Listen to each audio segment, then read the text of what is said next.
We have one more day of training tomorrow before our match against Austin. It's been a focused, tactical heavy week, as these weeks usually are, but normal. I think a good mix of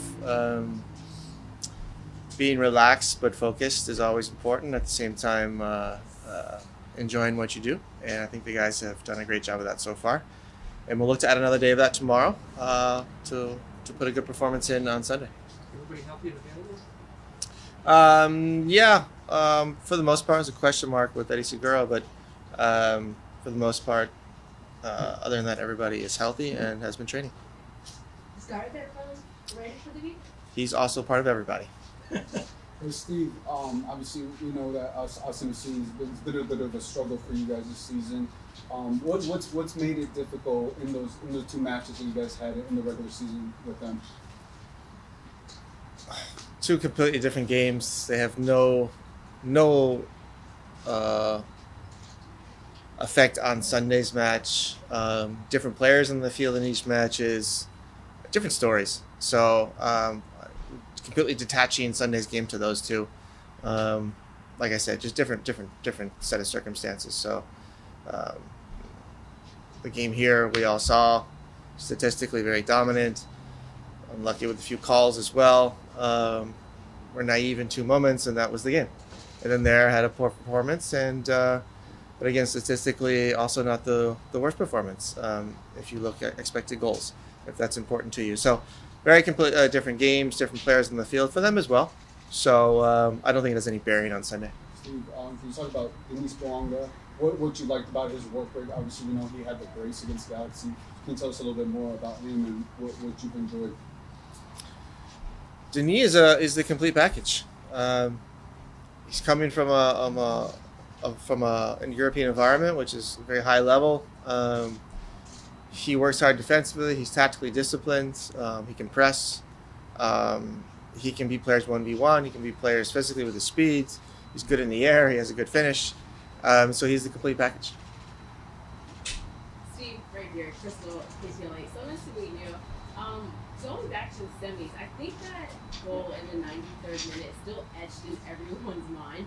How dependable and clutch, if you will, has Chicho been for you? Thankfully, not too often in the 93rd minute this year. He's been clutch. Of course, he has been all year with his being prolific on the offensive end for us and being able to finish plays. Chicho also does a good job defensively for us in his pressing. And so, yeah, he's one piece of this pretty amazing squad we have. He's well liked in the group. He's a good guy. He's a warrior, and one of those few players. If he'll run through a wall for if you ask him to, and he's done that consistently. And kudos to him. I'm happy for him to have a great season. But I know if he were sitting there, he'd say he still has some work to do. Steve, you've been part of massive games as an assistant in Europe, also as a player, US Women's National Team as well. Would you say this is one of the biggest games of your career personally? What does it feel like for you? I got a similar question last week. I think I'll give a similar answer. I said no last week. I'll say maybe now. To be honest with you, it's one game at a time, and every past game and every experience is exactly that, and we try to use the lessons we've learned in the past for here. I say it's been the same formula though in bigger games. If we can put them all into one basket, it's finding the right balance of being relaxed, focused, and enjoying the moment, but also when it's time to fight, bite, and scratch, you're able to do that. So it's really balancing your emotions in a mix of all of them and just using the right emotion at the right time in those games. And I think we did an excellent job of that against the Galaxy, and had somewhat of a similar feeling in Portland. That's an interesting response you can talk about enjoying the moment. Do you think that's an important thing? Like, it's a big pressure-packed game, and you want to win, and if you don't win, but it's an honor to be here. People work their whole lives to get to this stage of the playoffs. Do you have to sort of step back and say, I earned this, I want to enjoy it? We are not talking about the midterm elections and how important they are. We're talking about the Western Conference Finals. And so, yes, absolutely should be enjoyed. And it's a sport. We're all here, and most of you have a smile on your faces.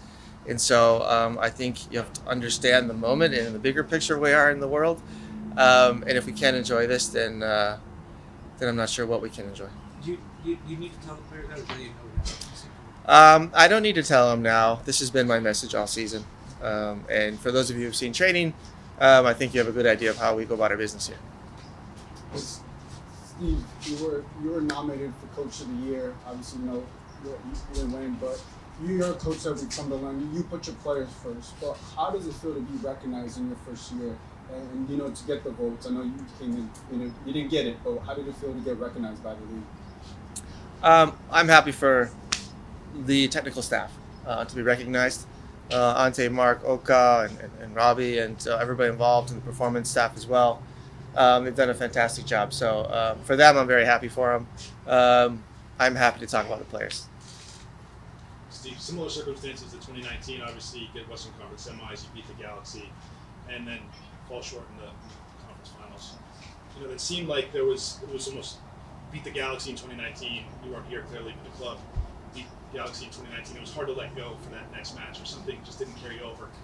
Did you address any of that coming into this match? Do you let the Galaxy game totally lie? How do you handle that? It's 3 years ago. Well, you just had it last week. Similar circumstances. So there are zero connection between 2019 and now. Different group of players. There's only 2 players who were there then. But to answer your question, yeah, we haven't spoken once about the game. We haven't showed any video. It has nothing to do with this week of preparation for Austin. And from what I can tell you, the guys have already forgotten it. The lineups were so different for the 2 Austin matches this season. Why were they so different? What was your thinking in terms of the approach for Austin? You've always talked about matching lineups for the opponent. Why were they so different? Different stages of the season. I think going into the Austin match, if my memory is correct, I think we had a 9-point advantage. And certain guys needed some minutes. And we tried different things throughout the season, always understanding that the goal is to win the Supporter Shield. So that's why there are different lineups at different stages of the season. And that's all it is. There's nothing more than that to it. Last for me, on Austin, what are you seeing from them at this particular moment compared to the previous 2 times you saw them?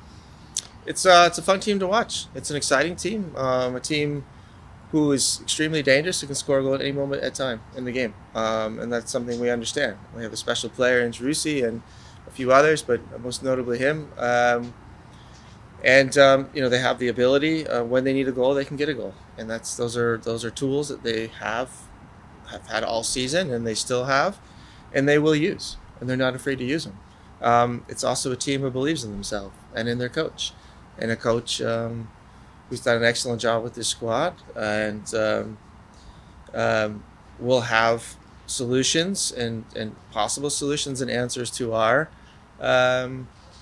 pieces, as do we. And so I'm looking forward to this match. Should be a good one. Should be a tight one, and I'm 100% sure there'll be some exciting moments too. You mentioned Driussi. When you watched the film on him, what stands out? Obviously, MVP candidate this season. That was a handful for a lot of defenses. Well, in transition, he's their first target. He links play from back to front. He's a good finisher, and his timing to get in the box and crosses is impeccable. And that is pretty much how he scored every goal this season, with the exception of set pieces. And that's I think those attributes are important for any player who's going to be prolific and effective for any team. He's had a great year, and we're aware of that.